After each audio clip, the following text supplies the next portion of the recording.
Noah had always been a dreamer. He was the kind of man who started projects with boundless enthusiasm, painting, writing, learning a new language, mastering the piano, but never seemed to finish any of them. His room was a museum of half-written manuscripts, unfinished paintings, and dusty guitars that hadn't been touched in months. His friends admired his talent, but pitied his lack of follow-through.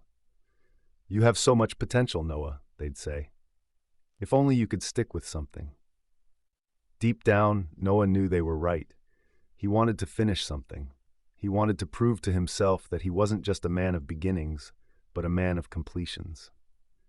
One day, while wandering the city, he came across an old bridge under construction. It was grand in design, with intricate arches and towering pillars, but something was off. The bridge had never been finished.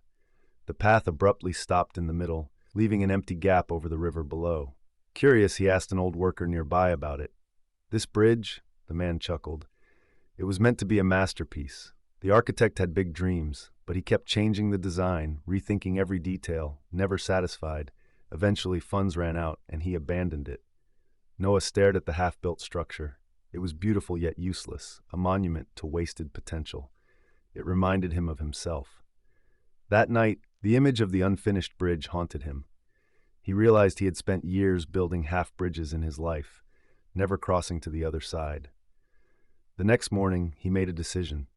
He picked up his half-written novel and set a goal, one chapter a day, no matter what. He tuned his dusty guitar and practiced for an hour. He retrieved his unfinished painting and applied the next brushstroke. It wasn't easy. Doubt clawed at him, tempting him to start something new instead.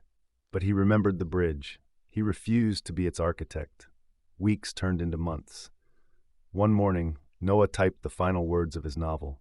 He stepped back from his easel and saw his first completed painting. He played a song on his guitar from start to finish without a single mistake. For the first time, he felt the weight of unfinished dreams lift from his shoulders. He wasn't just a man of beginnings anymore. He had learned the power of completion. A year later, as he walked past the old bridge, he smiled. It remained unfinished, frozen in time. But Noah wasn't. He had finally learned to cross his own bridges.